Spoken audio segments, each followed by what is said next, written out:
I think the obvious of where we should start is recapping last weekend's fights and what's next for those guys. Chance Livingston said Bob Arum, if Devin drops the WBC, he wants the Teo fight next. Just confirmed. Ooh, spicy. Spicy, spicy. All right. So let's get straight into it then. So I'm going to start at the top and let's talk about this weekend's fight, starting with Tank. Gervonta Tank Davis went up to defend his WBA title versus Frank Martin, who was his mandatory challenger. Joshua Alexander is just joining. Good evening to you as well. Yes, so he has his defense and he secures another knockout victory, knocking out Frank Martin in the 8th round. If you ask me, coming into this fight, my not necessarily predictions, but my key to victory for Frank, something that I wanted him to focus on, and I felt like the strategy that he needed coming into this fight was for him to fight somewhat on a back foot. I thought that it was going to be a smart strategy for him to not come in recklessly aggressive and pressing forward, which can tend to be his traditional style, and not necessarily the reckless part, but as far as the pressing forward, he is a guy who, isn't afraid to stand in a guy's face, stalk him, walk him down, as well as box. One thing I thought that he could have done more and could have done better consistently is boxing behind the jab, but that's neither here or there. For the most part, I thought they had a very solid strategy and it just wasn't enough for Tank. That doesn't mean that their corner wasn't prepared. Doesn't mean that Frank wasn't prepared. Doesn't mean that Frank didn't come ready to make adjustments and, if you will, made adjustments. I definitely felt like he fought a great fight. At times, I wish he would have been more active offensively. There was times where he got up against those ropes, and he even said that that was something that they talked about in training camp as well as in the corner. Derek James was adamant about you can't get comfortable on the ropes. And he definitely got comfortable on the ropes. And I thought he was predictable on the ropes. For Frank is a guy that I think has good footwork, and he does a great job of being able to turn his opponents. Turn him in the middle of the ring, turn him when he's against the ropes. But one thing that he did lack was when he was turning off those ropes, he was more so preparing for Tank's left hand. He wasn't throwing anything. So every time he exited out, he was just looking for the left hand. He was waiting for the left hand. And at a couple of times, and I don't know if you guys saw me post on Instagram, Coach Calvin told him, when he's running in, when he's coming in, throw some feints, add some feints. And that's exactly what Tank did. And I think it was maybe the 3rd or the 4th round, Frank was against the ropes and Tank showed the left hand. And when I tell you the ghost came out of ghost, yeah. But anyways, I thought, again, hats off to Frank and his team coming in. I think he definitely prepares himself, or this fight prepares him for bigger fights. He definitely took advantage of the platform that he was on, the lights, and I think that he has definitely earned himself into bigger fights on his own, that he could promote on his own. So I'm looking forward to that. Now, when it comes to Tank, Tank is a beast, okay? Tank is a different type of beast, and I hope that everybody is appreciating the IQ that came with this fight. But I feel as though a lot of people, I feel as though his IQ, even in this fight, Calvin wanted him to be pushed. Calvin wanting you guys and us to see more out of Tank's bag and see what he really has. And to a certain degree, did they show some other things? Yes. I think Tank fought a fight that he hasn't fought lately, and we probably hadn't really seen since he fought Pitbull Cruz, Isaac Cruz, and that was him being aggressive, him stalking his prey, him walking his opponent down. But the thing about Tank is, at any given time, Tank could have been offensively active. Tank could have taken control from the very first bell, being the aggressor, the way that he was walking Frank down and also letting his hands go. But Tank was very smart about it. And again, the clip I posted on Instagram, we heard Tank, if you could describe what he was trying to say. I know it was a lot going on, and that Baltimore slang that they got, it kind of was real thick, and it was hard for me to understand a little bit as well. But Tank basically came out the second round and said that he was trying to break Frank's power down. He admitted that Frank had a little bit of power and he wanted to break it down. So basically what he was doing was he was allowing for Frank to get comfortable. He was allowing for him to get comfortable, find a rhythm, and Tank really wasn't throwing much. He was throwing a lot of feints. At times he threw combinations. When he had Frank against the ropes, he pinned him there. At times, him coming out, he swung. Sometimes landing left, sometimes missing. There was a couple times he swung big. And I don't know if that was just him taking a risk at that particular moment or just, trying to put some more pressure on him. But nonetheless, to say, Tank's IQ is definitely there. Tank knew that he could come into this fight and he could dominate from the very first bell offensively. But what Tank decided to do was get inside of Frank's mind. He decided to let him get comfortable. He allowed for him to get the rhythm while he was basically calculating everything that he was throwing. He was calculating where he was exiting out. He was calculating where he was pivoting out. And most of the times he was pivoting to the right. Almost every escape against the ropes was the exact same way. I can count on one hand where Frank went the opposite way. And honestly, when Tank knocked him out, it wasn't that I wasn't expecting it, but it was so subtle. It was so subtle. He just had Frank against the ropes, pinned him there. As we saw in him warming up before the fight, the same combination he was working on, stepping off the line, shooting the uppercut and following with the left hook. I mean, he threw right hook, left uppercut, left hook, got him out of there. I am not trying to make this the Tank show. Y'all already know that I'm a fan of Tank, but one thing about me is I keep it down to the game. I try my best not to be a fangirl. I try my best not to go and pick a fight and put out predictions based on my feelings. But what I see in Tank is a dog. I don't think there's anybody at this level that can really beat Tank. There's one guy that I think has the potential, and I think we all, kind of feel it, a little hesitant, and that's Shakur. But before I get into that, let me read some of these comments. Let me get caught up. Joshua Alexander said, I was at the Tank fight. It was so electric in the building. Joshua, you are a lucky man. I wish I was there. Chance Livingston, Frank's game plan was to obviously defend the brick hand with the right guard up, and it backfired. Tank set the right hook up and made Frank drop the guard for the uppercut. Yes, Chance. I'm glad you pointed that out because when I think about it, again, I said that Frank was against the ropes, and every time he exited out, as you said, he basically just had the guard up. He was just trying to embrace for the left hand. Whereas one thing that I want to see Frank take from this fight and go back to the gym, I'm sure he's worked on it, but it's one thing that I haven't really seen in his game is being able to catch it and shoot it right back. And that would have been great if he could have caught that and shot it right back as he was turning out. So I would like to see that, maybe later on down the lines we get a rematch. Or he goes up against somebody else.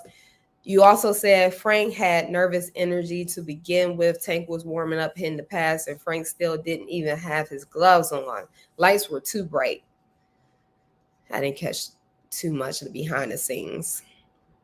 Joshua Alexander, Frank did well. Can't say he didn't, but when you get in the ring with a knockout artist, you are never, ever truly comfortable because you know what's to come. Tank's feints were really key in this fight.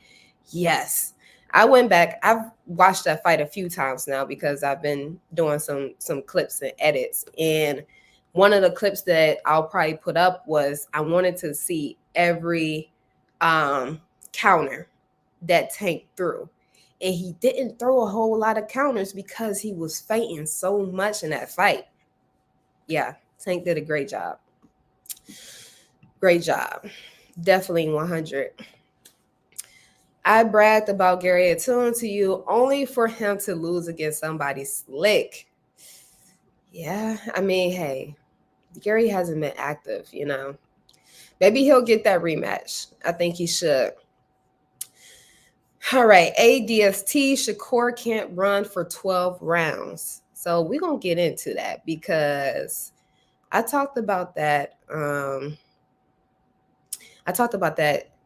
went live Monday. Yes. So I'm going to talk about that. But I'm going to work through these comments. Two more. Mike Thrill Baby, you're what's popping? Chance Livingston, Shakur distance control is too good. People gonna be surprised. That's gonna be a classic fight with counterpunching from both. Chance, you beat me to it. That's exactly what I was going to say. For everybody that's commenting on Instagram Live, I am on YouTube. So if you want me to read your live chat, jump on YouTube, Jasmine K Boxing. Make sure you subscribe. Make sure you like if you have not liked the video yet. Anyways, yes, Chance, I agree. And that was going to be one of the things that I reiterated. Like I said, I went live Monday and I talked about this. But yes, Shakur, I know people say you're only as good as your last fight, but Shakur has put together a lot of good performances. And he doesn't get the credit that he deserves for those performances. One being Rob Conceição, another being Oscar Valdez, and another one being, who else did he go up against that he fought really good from distance and really good? I'm forgetting the fight. But if Shakur could stand in front of Oscar Valdez, I know Shakur could stand in front of, yes, Jamal Herring. Oh my God, he dominated Herring. But if he can stand in front of Valdez and take Valdez's power, Mexican warrior, notoriously known for pressing forward, being aggressive, for the most part, a one-dimensional fighter, but that's him. He's a pressure fighter, and he throws bombs, and he relies on his power, and he is able to sit on his power. I think that that's probably the biggest fight up until this point that has prepared Shakur to go up against Tank in consideration of the power. Now, it looks like Tank's power is much more precise and is harder than Valdez. But at the same time, my point being, Shakur is a master of range. And there's so many people that have sparred him that says that he's a master of range, says how much he's like he forces you to think inside of the ring, how slick he is defensively. Shakur, I mean, his ability to just step back, to pull, to slip punches. I mean, he does a lot. Sometimes he uses his jab, he pins it there, he'll parry your jab. He'll do a lot of different things that isn't going to necessarily put him on the back burner and him running around the ring, as y'all have just crucified my guy from the De Los Santos fight. But yeah, I think that Shakur will stand there with Tank, and I think that Shakur's defense alone, forget about the power, right? Because Shakur's power is not going to match with Tank.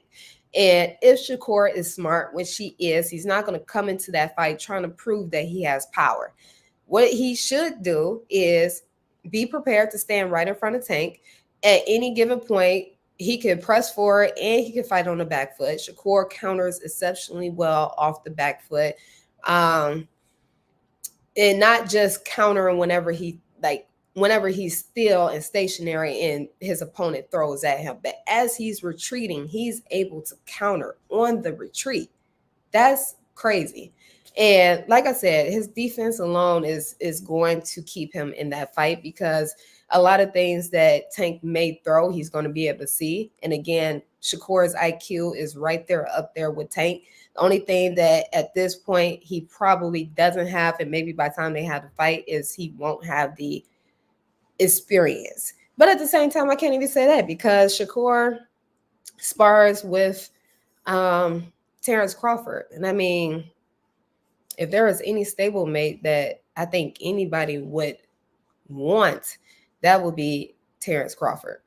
So I think whenever that fight comes up, he's going to be prepared for that fight. Someone asked me to rank who was the most challenging fight for Tank within the lightweight division. And I said Shakur was going to be his first top challenging fight. And then after that, it was going to be Lomachenko. I still hold true to that. I think that Tank should fight Lomachenko next, and then he should fight Shakur. And maybe at the time that if we do get the Tank versus Loma fight, that's a unification fight for, I think Loma has what, the IBF? I'm not sure which belt he has. I think he has the IBF, either the IBF or the WBO, and Tank has the WBA. So that's two belts that they could get there, or maybe he has both. I don't know. No, he don't. I think it's, I don't remember. But yeah, and then Shakur obviously has the WBC. So if Tank can go ahead and get a unification fight, and then we get the Shakur Tank undisputed fight, I think that that is where the stars are aligned, and that's what I would like to see. Both of these guys are signed to Top Rank, so we'll see if that happens and how that happens. But yeah, now if Tank decides to move up, top challenging fights for him, I'm going to say is going to be Teofimo, number one. And then I put somebody else before Devin.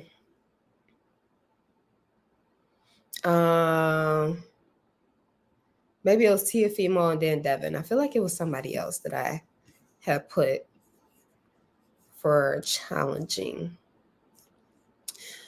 But yeah, y'all let me know what y'all think about that. Trey TV. I like Shakur, but he hasn't been in there with someone that can cut the ring off and put mental pressure on like Tank. Yeah, like I said, the closest person that would have prepared him for Tank would have been Valdez, but Valdez couldn't get past Shakur's jab. So yeah, and Shakur also stood right there. So it wasn't much for Valdez to cut off. Abraham, Gary's opponent was a former world champ and wasn't no slouch. I wasn't surprised he lost. Chance Livingston, another fight that people don't talk about is Tio and Tank. Tio has the power to go punch for punch with Tank and has the athleticism. I hope Tio stay at 140 long enough for that fight. I agree, which is why I put him for the most challenging fight in 140 for Tank. Trey TV, I feel like Tank gets no credit for beating Lomachenko at this moment. Really? Really? I think we all know that he's going to beat Lomachenko, but I think what it'll do for him is, it'll give him a different level of experience. And if Lomachenko can be at this point in his career and can do like some of the other guys that are fighting off of experience and skills, I think that it does a lot for Tank, because this is a guy that, you know, has a high level IQ as well. It's a different type of fighter than I feel like Tank has fought as far as like angle fighting. I think Loma would challenge him in that point. But the thing is, Loma got to let his hands go. That if Loma doesn't let his hands go, then it's, you know, how much will Tank get from that fight? But if Loma comes into that fight against Tank, not scared, moves, uses the ring, and fights how he fights best, and that's with his angles, then I think that he gives Tank a challenging fight, and he also gives Tank something to take away that'll help him going forward. In Miss Mind's movement will be the only way Shakur can beat, only The only way Shakur can make it a fight, I feel like, if we haven't seen Shakur's chin get tested to see if he can take a punch, we know Tank can take one. I don't know if anybody can take Tank's punch at this point. Chance Livingston. Regis will be a tough fight too. Tank, he just have terrible footwork. Oh, God. Livingston, I'm going to disagree on that one. Ooh, I'm going to disagree on that one. Lights out. Abraham, boxing fans kill me. Tank gets no credit, but a lot of people had Lomachenko beating Devin and was upset he didn't get a rematch. Trade TV, would you compare his future win over Lomachenko like the win he had against Gamboa, considering both of their ages? Like I said, it depends on what kind of fight Loma brings. If Loma fights him from skills and experience, then I think, it's a fight that we can potentially rank as one of his biggest fights. But we got to see what Loma brings.